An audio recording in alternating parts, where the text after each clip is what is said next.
The sky above the desert moon was dark and broken. Stars flickered faintly behind drifting clouds of ash and dust. A lone ship, battered and smoking, lay half buried in the sand. Its nose was cracked, engine silent. The emergency lights blinked. Weakly in the fading daylight. Inside, Tom coughed as he pushed open the door of the cockpit. His forehead was bleeding, but he ignored it. He grabbed his backpack, a water canister, and his old blaster. The ship wasn't going anywhere, not without serious repairs. And he didn't know if this moon even had life, or worse, if something already knew he had landed. Tom was a supply pilot, not a soldier, not a hero. He delivered food, tools, and medicine across the border worlds. Today, he had been on his way to a mining colony when a piece of debris hit his ship mid-flight. The damage was sudden. He had barely made it through the atmosphere before crashing. As he stepped outside, the wind hit him hard. Fine sand stung his face. The air was dry and thin, but breathable. He wrapped his scarf around his mouth and looked around. Nothing but dunes and black rock for miles. Then he heard a sound, a weak cry, carried by the wind. He paused. He wasn't sure at first, but then it came again, a small, desperate sound. It wasn't an animal. It was a voice in pain. Tom followed it, carefully climbing a rocky path between two cliffs. The cry led him to a narrow cave, half hidden behind a fallen stone. He pulled out his light and stepped inside. That's when he saw her. She was lying against the far wall of the cave, her silver robes stained with blood. Her skin was pale blue and faintly glowing. Her eyes, large and slanted, stared at him with pain but also strength. She wasn't human. She was Alari. Tom's heart jumped. He had only heard of the Alarian rumors, a peaceful but powerful alien race who had once lived across the stars, before their cities were destroyed by war. Seeing one alive and injured was something no one would believe. In her arms, wrapped in silver cloth, was a small child. She struggled to lift her head as Tom approached. Her voice was weak but clear. "Human, please, save him." Tom froze. He looked down at the baby. It was tiny, quiet now, but breathing. Its skin shimmered faintly like hers. Its small eyes blinked once, then looked up at him. I don't understand," Tom said. The woman coughed, and her hand reached toward him. "They are coming for him. You must take him. He is not safe here. You are his only chance." Tom didn't know what to do. He had no medical gear, no idea how to care for an alien baby. But as he looked into the woman's eyes, he saw something more than fear. He saw hope, a mother's last hope. He knelt beside her, gently lifting the baby from her arms. It was warm, soft, and strangely quiet in his grip. The woman's hand rested on his for a moment. "His name is Lumo," she whispered. Tom nodded slowly. "Lumo? Okay, I've got him." A small smile touched her lips. "Thank you, human." Then her hand fell, and her body went still. Tom sat there for a few seconds, silent. The wind howled through the cave mouth. He had just made a promise to someone he didn't know, to a dying alien mother. And now, he was holding a child that others would kill to capture. This wasn't part of the job. He muttered. He wrapped Lumo tighter in the cloth and stood up. There was no time to bury her. The wind would do that soon enough. Back outside, the air was colder. The sun was sinking fast. He walked quickly back to the ship, glancing over his shoulder now and then. He couldn't shake the feeling that something was watching. Inside the ship, he placed Lumo gently on a folded blanket in the co-pilot seat. The baby watched him silently, its eyes glowing faintly in the dim light. Tom pulled up the emergency beacon and activated it. Signal sent. Response time unknown. Great. Could be a few hours. Could be days. He checked the ship's systems. Power was low. Engines were out. Shields were gone. Life support was holding for now. He needed help, but he couldn't call the usual authorities. Not with a child like this on board. Tom sat down beside Lumo, unsure of what to do next. He looked at the baby again. The small hand reached out and touched his arm.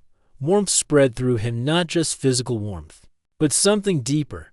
It was like calm energy flowing into his skin. The child was strange, yes, but also peaceful. And for the first time, Tom didn't feel alone. "I don't know who's coming for you," he said quietly, "but they're gonna have to get through me first." Lumo blinked once. Then slowly, his eyes closed. He fell asleep in Tom's arms. Outside, high in the sky, a dark shape moved across the stars. A silent ship, hidden from scanners, tracked the location of the beacon. The hunters had already begun their approach.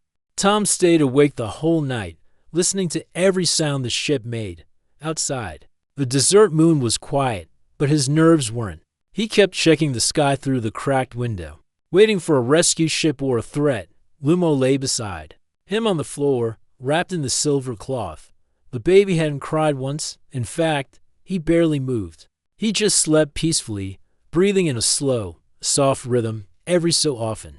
A faint glow would shine from his chest like a heartbeat made of light. Tom wasn't sure what that meant. He didn't understand alien babies, especially not ones like Lumo. The emergency beacon had been sending out a signal all night. Tom hoped someone good would find them before someone bad did. He wasn't a soldier. He didn't have weapons or backup. All he had was his stubborn will and a strong sense of right and wrong. He had promised to protect the child. He wasn't going to fail. Suddenly, the console beeped. A ship had entered the outer edge of the moon's orbit. Tom leaned forward and tapped the screen. The ship didn't send any ID. It was flying dark, no name, no signal, no voice. That wasn't a good sign. His hands tightened around the controls. Then the scanners picked up to more ships. Small ones, fast. They flew in a sharp triangle formation just like hunter drones. Tom's mouth went dry. Whoever they weren't here to help. "Looks like we've got company, kid," he said, glancing at Lumo. The baby opened his eyes slowly, as if he had understood. The soft glow in his skin flickered once, then faded again. Tom reached for his repair kit and ran to the back of the ship. If he could power up the thrusters just for a minute, he might be able to get into the air. He knew the ship couldn't fly far, but maybe far enough to hide in the canyons. The engines coughed and groaned. Sparks flew. He cursed under his breath and kept working. Outside, the drones began scanning the surface. Tom finally got the left engine to respond. It buzzed weakly, but stayed on. That was enough. He grabbed Lumo, wrapped him in an old jacket, and strapped him gently into the seat beside him. "Hold on," he whispered. He pressed the ignition. The engine screamed like old beasts waking from sleep. The ship shook. Sand exploded from under the hull. Tom pulled the controls. Slowly, painfully slowly, the ship lifted off the ground. Then a red light blinked. Incoming fire. The drones had spotted him. A burst of blue energy slammed into the rear shields. Alarms blared. Tom gritted his teeth and dove the ship low toward the canyons. The landscape rushed by in a blur of rock and dust. The drones followed, fast and sharp. One of them fired again, missing by inches. The blast lit up the sky behind him.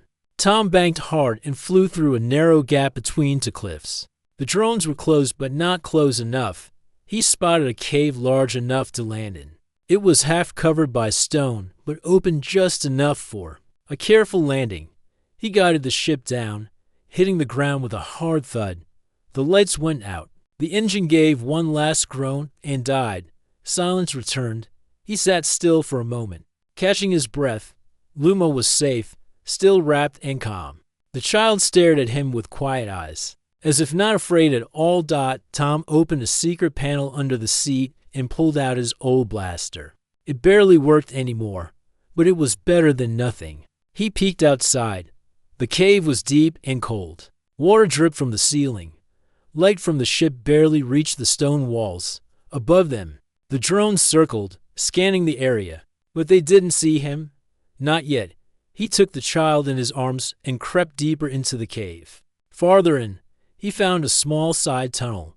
He crawled into it, holding Lumo close. He waited there in the dark, listening. Hours passed. Then finally the hum of the drones faded. They were gone. For now, Tom let out a long breath. His body ached. His hands were sore. but they had made it. He leaned against the cave wall and looked at the child. "Who are you, really?" he asked softly. "Why are they chasing you?" The baby didn't answer, of course, but after a moment, he reached out a small glowing hand and touched Tom's chest. Tom blinked. A wave of warmth passed through him, comforting, like sunlight on a cold morning. It chased away his fear. It gave him strength. That wasn't normal. That was something else. Tom remembered what the alien woman had said. They are coming for him. You must take him. Whatever Lumo was, he wasn't just any child. He was something special. Something powerful. And someone out there wanted to take that away. Tom returned to the ship once the sky had gone dark again. He didn't light anything, just moved in silence. He checked the controls. Nothing had changed. No new messages. No help on the way. He opened the food locker. Not much left. Just 3 packs of dried protein cubes and 1 bottle of water. He gave Lumo a few drops of water, carefully using a cloth. The child accepted it without complaint. Tom sat down and sighed. The ship was barely holding together. The engines were fried, and now he had the galaxy's strangest baby in his care. Still, he didn't regret taking him. He remembered Mira's final words, "You are his only chance." That meant something now. And Tom, an ordinary pilot with no reason to be a hero, knew he wouldn't walk away. Outside, far above the cave, a dark command ship hovered in silence. Inside, a tall figure stood watching the readings on the screen. His eyes were cold. His voice was quiet but full of power. "Find the child," he ordered. "The pulse is waking." Tom's hands tightened on the ship's controls as he guided the damaged vessel toward a small neutral space station called Orvin 5. It wasn't fancy, but it wasn't under any major government either. People came here to trade, hide, or disappear. That's exactly what Tom needed right now. The station floated near a small gas giant, its steel arms stretching like broken fingers in space. Tom approached slowly, keeping his signal low. He had hidden the emergency beacon after the last attack. He didn't want to take chances again. Lumo was strapped gently into a seat beside him. Silent and alert, the baby's glow had dimmed, but his eyes were wide. He wasn't crying or afraid. He just watched Tom carefully, like he understood everything. Tom felt strange under the child's gaze. It was like being studied by someone much older. The docking crew didn't ask questions when he landed.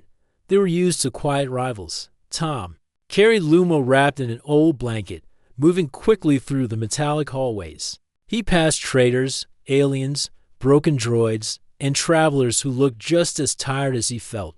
Nobody paid him much attention until he turned into a small lab on the lower level. Inside, a woman sat at a desk, reading a glowing data pad. "Dr. Hannah," Tom said. She looked up, surprised. "Tom, I haven't seen you in 2 years. Last I heard, you were hauling rocks for miners." "Plans changed," he said and unwrapped a blanket. Lumo blinked at her. Hannah froze. "That's Alari," she whispered. "Is that?" "Yes," Tom said. "He was given to me by a dying woman. She said to save him. I didn't even think. I just took him. But now, I think the whole galaxy is looking for him." Hannah stood slowly. Her hands shook a little. She was a human scientist, once famous for studying alien genetics, especially lost species like the Alari. She had left that life behind after losing her team during a mission gone wrong. Now, she gently reached out and touched Lumo's forehead. The baby didn't move. Instead, a warm light spread across her hand. Her eyes widened. "He's more than just Alari," she said softly. "His cells, they carry something special. Energy I've only read about. The old stories called it the pulse." Tom frowned. "I've heard that word. What is it?" Hannah turned back to her screen, typing fast. "The pulse is a kind of ancient energy that once flowed through the Alari. It's not like human power. It's alive, connected to space, life, time. Some believed it was what made the Alari so advanced, but it vanished after their fall. Now it's in him?" Tom asked. "Yes," she nodded. "And very strong." Tom looked down at Lumo. The child looked up at him with soft, glowing eyes. Hannah continued. "There's more. This baby's DNA. It carries a code, a living map, buried deep inside him. It could lead to something old, something powerful. Tom felt cold. That's why they're hunting him. Before Hannah could answer, an alert flashed on her screen. Multiple ships entering local space. She said, reading quickly, "They're armed, no ID. Moving fast." Tom stood quickly. "They found us." Hannah stared at him. "You brought a target here, Tom." "I didn't have a choice," he replied. "I needed help. I didn't know they'd find us this fast." He grabbed Lumo and wrapped him tightly again. The baby didn't cry, he just watched silently. "We need to go now," Tom said. "Do you have a back way?" Hannah nodded. "Follow me." They ran through the lab's side door and entered a long tunnel used for cargo. The floor shook. Beneath their feet, somewhere behind them, weapons were firing. Smoke filled the air. Guards shouted. Traders ran. The station was in chaos. They reached a side hangar where old ships were stored. Tom pointed to a small freighter. "That one looks like it works." Hannah hesitated. "It's old. No weapons. We don't need to fight. We just need to run," he said. They climbed inside. Tom jumped into the pilot's seat, strapping. Hannah held Lumo gently and sat beside him. The engine started with a painful groan, but stayed alive. Tom hit the controls. The hangar doors were still open. He flew out into space just as blaster shots lit up the docking ring behind them.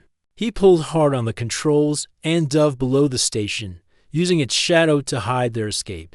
"They're following," Hannah said, looking at the screen. "Not for long," Tom muttered. "There's a wormhole near here. It's unstable. But if we make it through," Hannah looked shocked. "That's a dangerous jump, Tom." "I know," he said. "But it's either that or we die here." Behind them, two ships were closing in. They fired once, twice. The freighter shook. Warning lights flashed. Tom gritted his teeth and pushed the ship toward the glowing mouth of the wormhole. It spun in space like a silver whirlpool. No markers. No guide. Just chaos. "Hold on," he shouted. The ship shot forward and vanished. Into the swirling light, silence followed.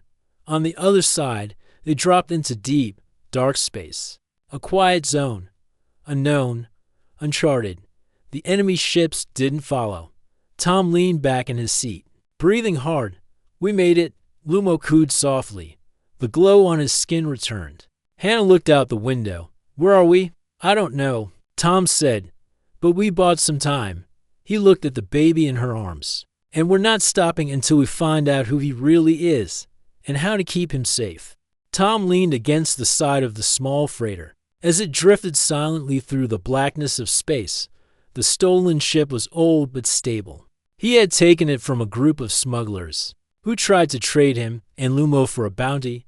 He had escaped barely. Now, the stars moved slowly outside the window. The hum of the engine was soft and steady. Lumo was sleeping again, wrapped safely in his silver cloth. His chest glowed faintly with every breath. He looked peaceful, as if unaware of the danger that chased them through the stars. Tom hadn't slept in over a day. His eyes were heavy, but he couldn't rest. The memory of the attack at the station still burned in his mind. The explosion, the blaster fire, the sound of people shouting about a reward for the glowing alien child. That's when he understood. The entire galaxy was looking for Lumo. Now, he stepped into the back of the ship, where Dr. Hannah sat at a small table covered in data screens. She had once worked with alien genetics before leaving the science world behind. When Tom found her, he begged for her help. She had agreed, but only when she saw Lumo. Now, her eyes were focused, serious. Tom broke the silence. "You said he's a Lari, royal blood." Hannah nodded slowly. "Yes. His DNA matches records from the ancient Alari archives. He's not just royal, Tom. He's the last of their ruling line. That makes him the heir to their entire legacy." Tom looked at Lumo, surprised. "He's the prince. More than that," Hannah said. She tapped a glowing line on her screen. "His body carries something strange, a kind of energy signature. I've only seen it in old studies.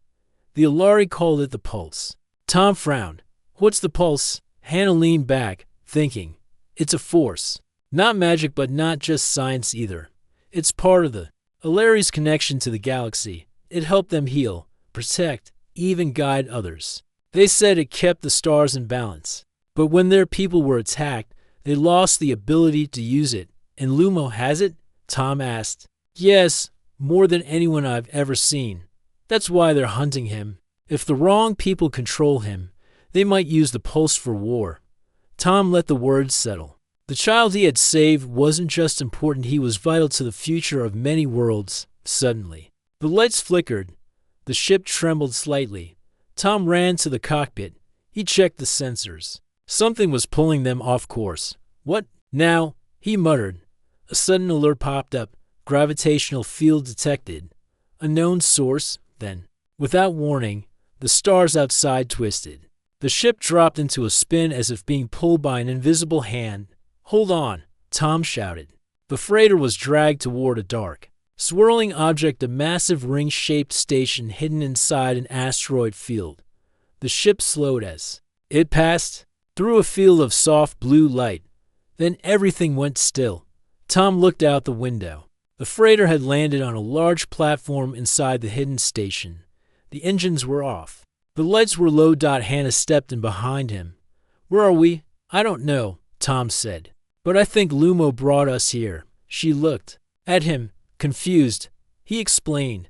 Just before we were pulled in, Lumo opened his eyes. He didn't speak, but I swear, he was guiding us together. They carried the child and stepped out into the station. It was ancient, covered in glowing symbols, smooth silver walls, and quiet humming energy. No guards, no weapons, just silence. As they moved forward, the lights turned on one by one. Lumo looked around calmly, as if he had seen it all before.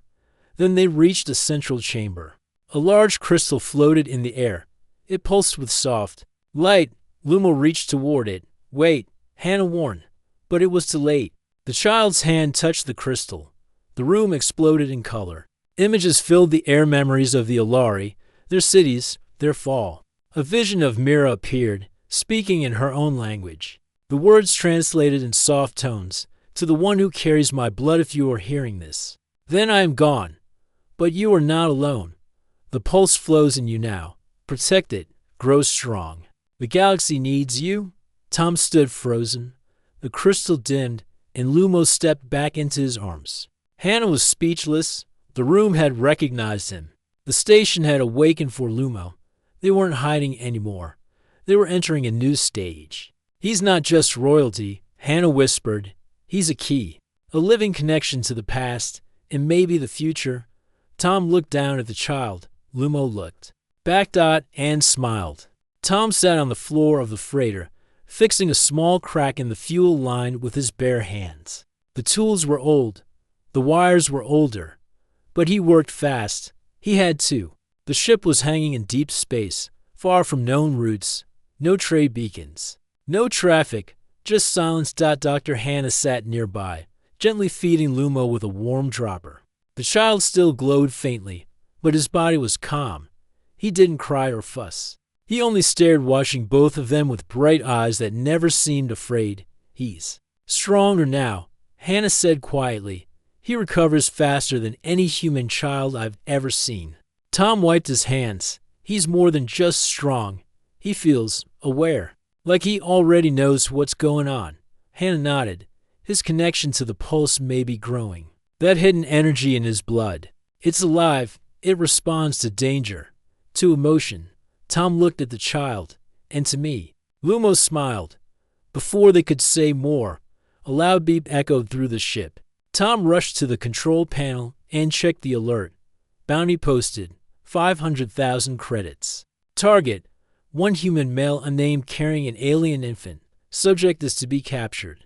Alive. Child must be unharmed. Deadly force authorized against any who protect them. Tom stared at the message. Hannah leaned closer, shocked. That's 500,000 credits. It's a trap, Tom muttered. They don't care about money. They want everyone chasing us. Double quotes now. It wasn't just Rel's forces who were after them. With that kind of bounty, every thief, smuggler, and desperate pilot in the galaxy would be searching. I need to get off this ship, Tom said. It's too easy to track. We need something older. Something nobody checks. Hannah thought for a moment. I know a place. It's hidden inside an asteroid belt. Used to be an Alari listening post. Very old. Might not even work anymore. Let's go there, Tom said quickly. Any place where people aren't looking sounds good to me. They flew for hours, passing through quiet systems and dark space lanes. Tom kept the ship low and slow, avoiding satellites and scan lines. He didn't respond to any hails. He didn't even turn on lights. He just flew in silence. Finally, they reached the asteroid belt. Huge rocks spun slowly in space, crashing softly into each other, creating a silent storm of dust and stone. Hannah gave Tom the old codes, and he searched carefully. Then they saw it, a dark shape built into the side of a massive asteroid. The structure looked broken, covered in dust and old metal plates. No lights, no signals. Just shadows. That's it, Hannah said. Tom docked the ship with caution. The landing ramp opened with a soft hiss. He held Lumo close as they stepped into the cold hallway. The air was thin, but breathably. No signs of life. No sound. Just the echo of their footsteps on steel floors.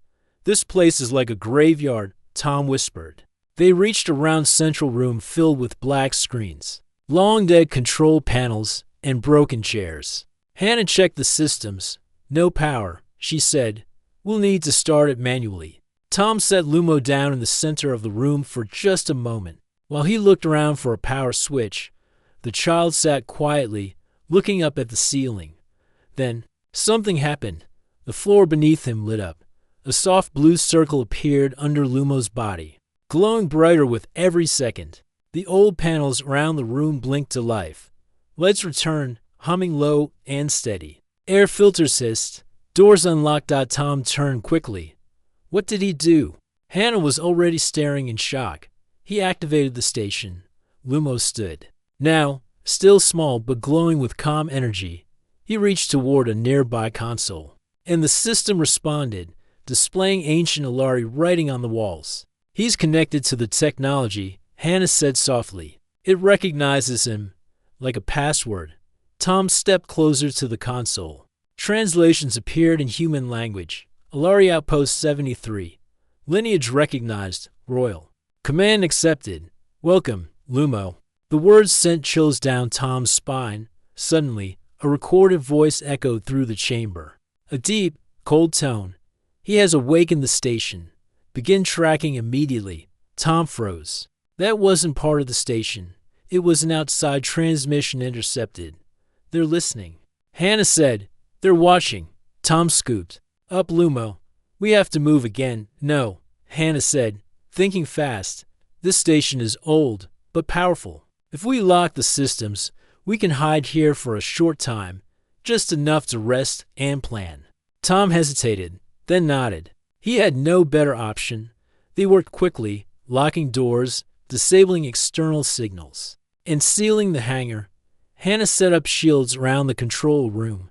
It wasn't perfect, but it would do for now. Tom looked out the small window toward the stars. How long until they find us? Not long, Hannah said. But Lumo just gave us something important. Tom looked at the baby in his arms. What do you mean? He's not just running anymore, she said. He's waking things, calling out. He's starting to show what he can really do. Tom nodded slowly. Lumo stared up at him with calm, glowing eyes. I don't know what you are, kid, Tom whispered. But I promise you this. I'll get you where you need to go. No matter who comes, outside. In the distance, ships began to change course. The chase wasn't over. It was only getting faster. Inside the ancient outpost buried in the asteroid, Tom stood beside the central control table. The room hummed with energy. Blue lights flickered on the walls. Old Alari systems had come back to life because of Lumo. The child sat calmly near the power core, watching small glowing shapes dance above his palm. He wasn't just a baby anymore. He was learning, changing, connecting. Dr. Hannah placed her hand on Tom's arm. I've locked all outgoing signals. Nothing should escape this station.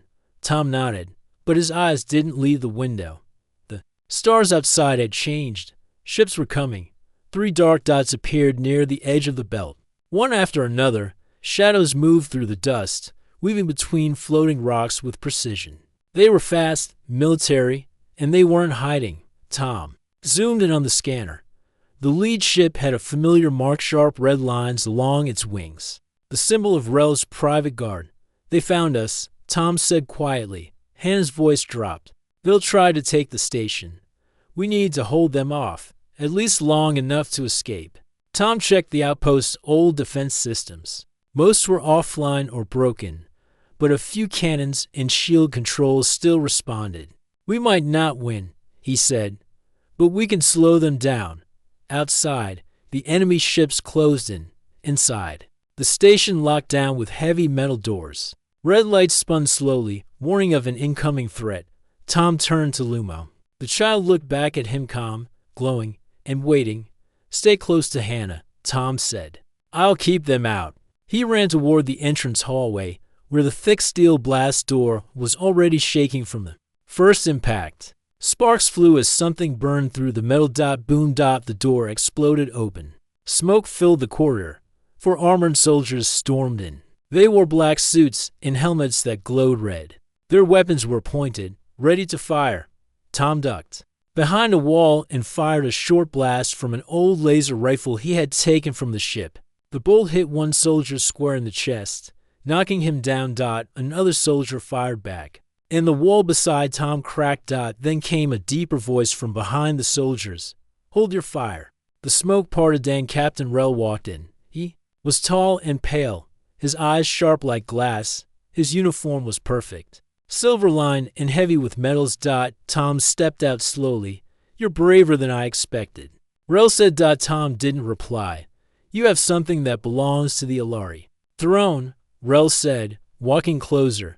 Give him to me, and I will spare your life. Tom raised his weapon. Not a chance. Rel didn't flinch. You think you're saving him, but you're just delaying what must happen. That child is dangerous.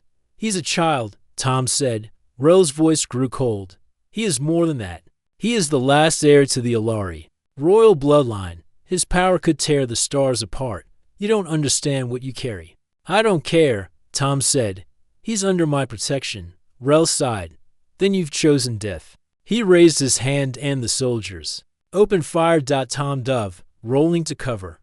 Blaster fire ripped through the corridor. But just then, the air changed. A pulse shook the floor. The lights blinked. And from behind, a soft glowing figure floated into view. Lumo? He had left Hannah's side. He wasn't running. He wasn't afraid. He was shining. The child raised his hand and the blaster bolt stopped mid-air. Frozen. The soldiers looked around, panicked. What is he doing? Rel shouted. Lumo took another step forward. The frozen bolts turned around then flew back toward the attackers. They ducked. But one was hit and fell. Tom stared in shock. Lumo wasn't just reacting. He was controlling the room. Rel backed away, eyes wide. This isn't possible. He shouldn't be able to do this yet. Tom picked up the child and stepped back. I told you, he's not just a baby, Rel growled. Then I'll take him by force. He pulled a small sphere from his belt and threw it. It cracked open in the air, and a heavy pulse spread through the room, energy dampeners. Lumo's glow flickered, and the boy dropped into Tom's arms, suddenly weak. Tom ran. Back to the core!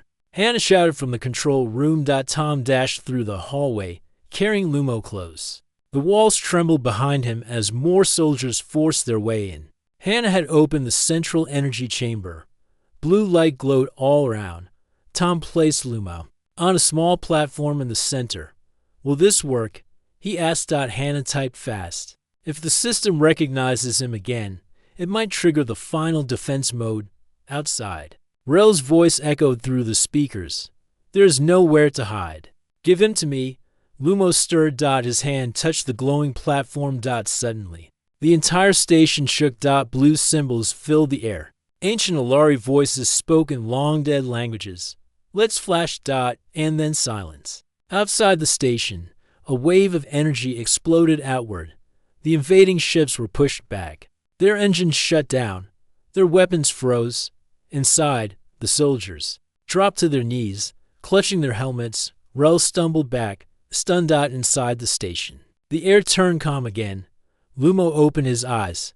He was glowing brighter than ever. But this time, it didn't look like a child's light dot, it looked like a star. Tom knelt beside him. Amazed, "He saved us," Hannah whispered. "He controlled the outpost and shut down everything around it." Tom looked at her. "And now, we run," she said. Before they reboot their systems, Tom picked up Lumo. The child looked tired but peaceful.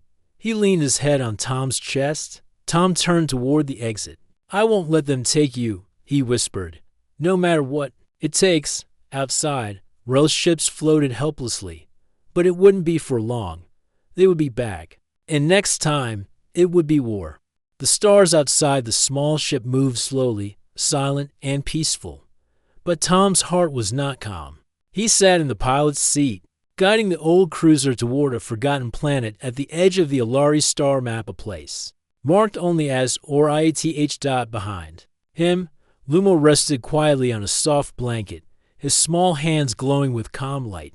Dr. Hannah sat beside the child, whispering ancient Alari words softly to keep him relaxed. "This planet was once their home," she said. "Before the wars. Before everything fell." Tom didn't look away from the stars. "And you think it's still alive?" Hannah nodded. "Not alive like us. But something is still their machines, systems, maybe even guardians. It was built to protect the royal bloodline. If Lumo steps on that soil, it might recognize him and protect him forever." Tom gripped the controls tighter. "Let's hope we reach it before Rel does." They both knew Rel would return. His ships would recover. His orders would be clear: take the child or destroy him. Tom wouldn't let that happen. Never. As their ship passed through a glowing dust field, Arrive came into view. The planet was gray-blue, covered in ancient ruins and silver towers that sparkled under the twin suns. It looked dead, but not empty. A sleeping world. Tom landed the ship on a wide platform surrounded by broken statues and cracked walls. The wind was soft and the silence heavy. They stepped out, with Lumo walking slowly between them. He looked around, his glowing eyes wide. Then something stirred. A deep hum filled the air. The ground under their feet trembled gently. Old machines powered on. Lights flickered along the ruins. Hannah gasped. "It knows he's here." Lumo took a few steps forward on his own. A staircase opened from the ground, metal sliding apart with smooth clicks. A soft blue path lit up. Tom followed closely. His weapon was ready, but no danger came. Instead, large doors opened at the end of the path, revealing a wide chamber filled with floating lights, smooth pillars, and strange orbs spinning slowly in the air. In the center stood a tall stone platform, with a round seat, almost like a throne but not for ruling. It looked more like a place to rest or heal. Lumo walked straight to it and sat down. The lights above glowed brighter. Then a voice echoed through the chamber. "Heir of Oriath, the last of the line. Welcome home." Tom froze. Hannah's eyes widened. The entire room came alive. Maps appeared in the air, showing distant systems, hidden vaults, and signals from forgotten allies. "This is more than a shelter," Hannah whispered. "This is a command center, and Lumo just activated it, but peace never lasts outside." The sky darkened. Enemy ships had found them. Rel had arrived. Explosions shook the ground. Missiles hit the landing zone. Soldiers dropped down in waves, black armor glowing red. They moved fast, heading straight for the main ruins. Tom and Hannah ran to seal the main doors. Ancient defense systems kicked in shields, turrets, and drones woke from sleep and fought back. But they were few. Tom turned to Hannah. "You stay with Lumo. I'll hold them." Hannah grabbed his arm. "You can't stop an army." Tom looked back at the child. "I'm not stopping them. I'm just buying time." She nodded slowly, understanding. Tom ran outside. He took position behind a fallen wall. His rifle buzzed in his hands. The first wave of soldiers came into view. Tom fired. They returned fire. But he didn't back down. He moved fast, hit hard, ducked, and rolled. He was fighting not just for himself, but for a child who never asked for this. Every minute mattered. Inside the chamber, Lumo watched the battle through floating displays. His small face was calm but sad. He turned to Hannah. "Why do they want me?" he asked in a soft voice. Hannah knelt beside him. "Because you are powerful, but also kind. That's something they fear." Lumo looked at the spinning orbs around him. "I don't want to hurt anyone," he whispered. "You don't have to," she said. "But you must protect yourself." And Tom, outside, another explosion rocked the earth. Lumo stood slowly. He walked to the center of the chamber. The room brightened. His body began to glow brighter than before. Symbols from the walls flowed into him. Knowledge, power, connection. Outside, the sky changed color. A wave of light burst from the ruins, blue and gold spreading like fire across the sky. It hit them. Enemy ships first. Their engines froze. Their weapons shut down. Soldiers stopped mid-run, dropping their weapons in confusion. Then it reached the battlefield. Tom looked up in surprise. The air around him turned still. His wounds healed. The dust cleared. He saw Luma walking toward him, glowing like a star made of peace. Rel stepped out from the shadows, his blade drawn. "You think light will stop me?" he shouted. But before he could strike, the earth itself moved. A crystal pillar rose from the ground between him and the child. Rel slashed at it, but the blade broke. Luma raised a hand. Rel was lifted into the air, held gently like a leaf. "No more," Lumo said. "No more pain." He looked into Rel's eyes, not with anger, but with sadness. "You lost your way," Lumo whispered. "I hope you find it again." And then the light carried Rel away, far from the ruins. Far from Orcs. The battle was over. Later, as stars returned to peace, Tom sat on a hill, watching the twin suns rise. Lumo sat beside him, calm and glowing. "Just slightly now. Are you going to stay here?" Tom asked. Lumo nodded. "This place knows me. It can teach me." Tom smiled. "You'll be safe now." Lumo looked up at him. "Will you come back?" Tom laughed softly. "You're not getting rid of me that easy." Hannah joined them, her face tired but peaceful. "Galaxies may still be broken," she said, "but one light can start healing." Tom looked at Lumo. He didn't just save a child. He saved hope.